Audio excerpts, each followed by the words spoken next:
दीदी, मुझे ना आपसे कुछ जरूरी बात करनी थी। हाँ बता, क्या बात करनी है? जीजू के बारे में।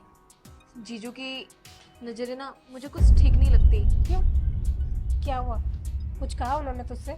नहीं, वो जब मैं अपने रूम में पढ़ रही थी और एक दिन मैं कपड़े भी चेंज कर रही थी, तो वो बिना बताए मेरे रूम में आ गए और मुझे उल्टी सीधी जगह पे टच भी करने लगे।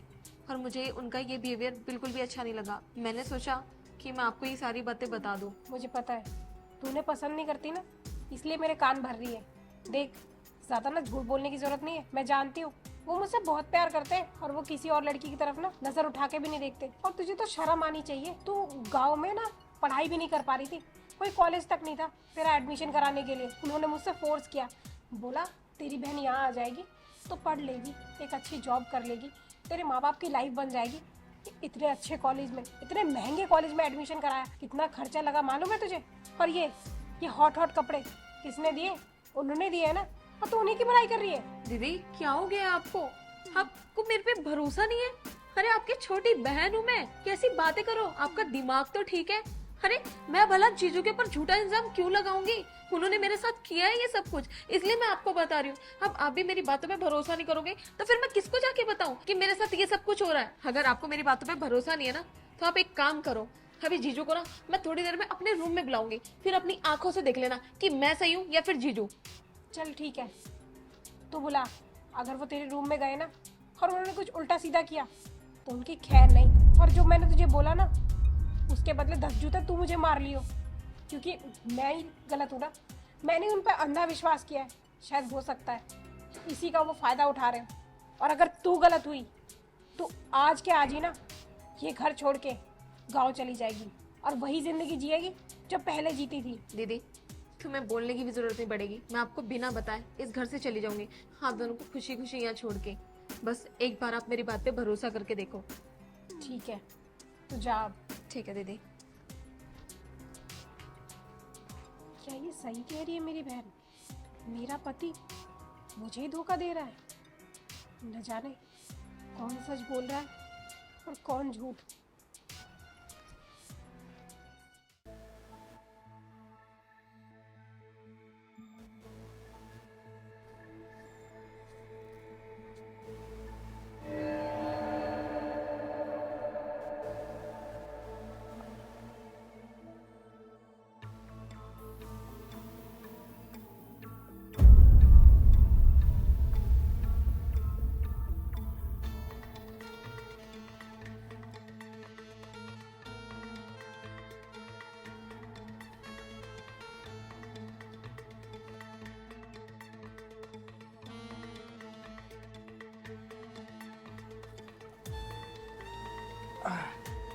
अच्छा सुनो, तुम कहीं मार्केट जाने वाली थी आज? हाँ, जाऊंगी थोड़ी देर में। अच्छा।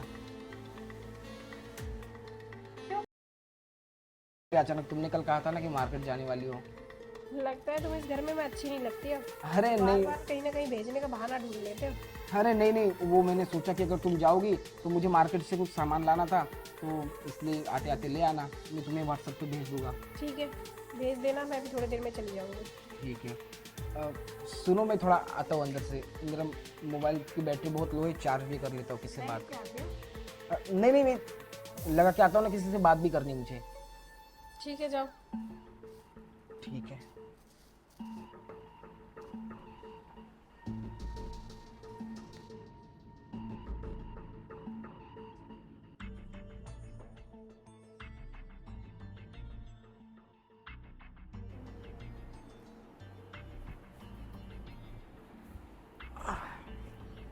क्या बात है मेघा, मुझे पता नहीं था कि तुम इतनी जल्दी मान जाओगी।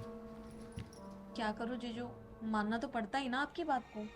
आपने मुझे बोला जो था कि अगर मैं आपकी बातें नहीं मानूंगी तो आप मुझे वापस गांव भेज दोगे और मेरी पढ़ाई छुड़वा दोगे। ये तो है ही, अगर सच में तुम मेरी बात नहीं मानती ना, तो तुम्हारी पढ़ाई छुड़वा के तुम्हें गांव भेज देता, और जो जितना खर्चा किया है ना, सारा वसूलता मैं। पर अच्छी बात है कि तुम्हें अकल तो आ गई।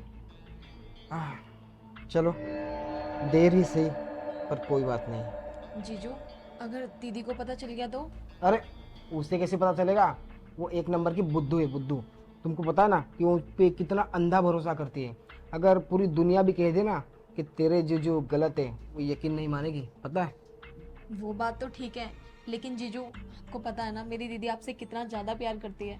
अरे मुझे पता है वो मुझसे बहुत ज्यादा प्यार करती है, तो उसी प्यार का तुम्हें बहुत ज्यादा फायदा उठा दो कई बार, है ना।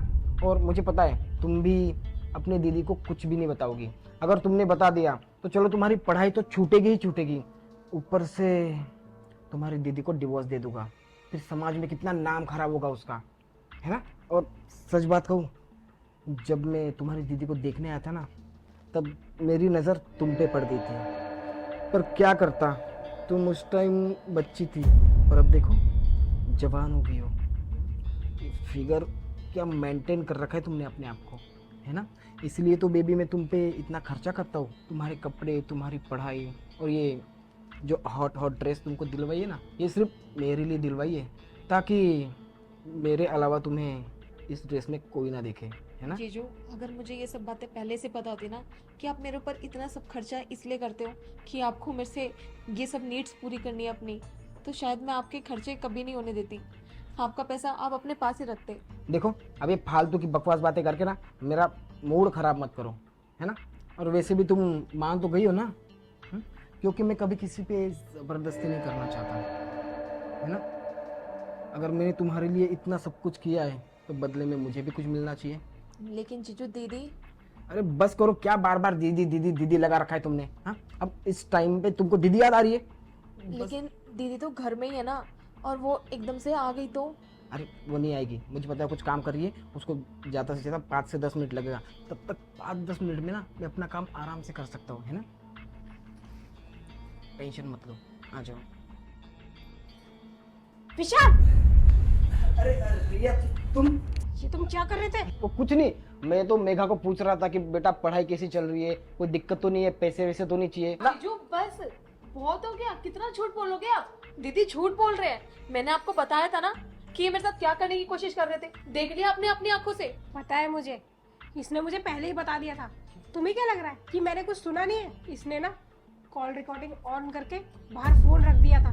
मुझे सब कुछ पता चल गया कि तुम यहाँ कर क्या रहे हो। और हाँ, तुम क्या कह रहे थे कि साली आधी घर वाली होती है।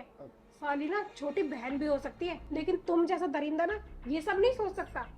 मैं कितना तुम्हारे से प्यार करती थी, कितना सोचती थी कि तुम कितने अच्छे इंसान हो।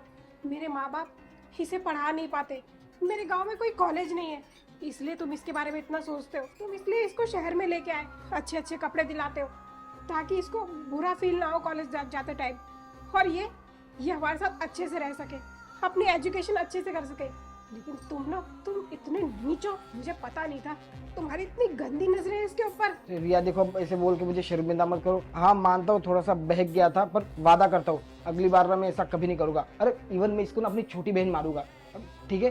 पर ये जो हुआ वो सब भूल जाओ आप। चुप रहो तुमने जो गलती की है ना, इसकी कोई माफी नहीं है। ये मुझे कब से बता रही थी। तुम्हें पता है मैं तुमसे इतना प्यार करती हूँ कि इसकी बात पे ना मैंने जरा सा भी विश्वास नहीं किया। मैंने इसे ही डांटा कि तू क्या बोल रही है, तेरे जीजू ऐसा नहीं कर सकते। लेकिन नीच इंसान, तेरी वजह से मैंने अपनी बहन को इतना सुनाया। आज मुझे तेरे पे से विश्वास उठ गया। अब मैं यहाँ रहूंगी नहीं, और मेरी बहन भी नहीं रहेगी। इसे भी अपने साथ लेके जाऊंगी, अपने गांव चली जाऊंगी। इस जहन्नुम में रहने से तो अच्छा उस गरीबी में रहूं मैं। देखो मैं कह रहा हूँ ना, मैं आखिरी गलती समझ के माफ कर दो। मैंने इससे पहले ऐसी हरकत तो नहीं की ना। देखो मुझे पता है तुम ना मुझसे बहुत प्यार करती हो और मुझे छोड़ के कभी नहीं जाओगी, है ना। आखिरी गलती है यार, माफ कर दो ना प्लीज। इसी प्यार का तो नाजायज फायदा उठाया तुमने। तुमसे प्यार जरूर करती थी पर अब नहीं करती। और मैंने तुम पे कितना विश्वास किया, तुमने मेरे विश्वास का ना गला घोट दिया। अब मैं और तुम्हारे साथ ना रह सकती ना घर कर सकती। चल तो यहाँ से। रिया मेरी बात तो सुनो। अब ये इसके घर जाएगी और मायके वालों को ना सब कुछ बता देगी। अब मेरी तो बेइज्जती हो जाएगी कि हमारा दामाद इतना घटिया और इतना छिछोरा निकला। और अगर मेरे बाप को पता चल गया तो मेरे पिताजी तो मार डालेंगे मुझे, क्योंकि ऑलरेडी मेरे पिताजी मुझे अय्याश समझते हैं और आज तो प्रूफ भी हो जाएगा। नहीं मुझे कुछ भी करके ना रिया और मेघा को रोकना होगा।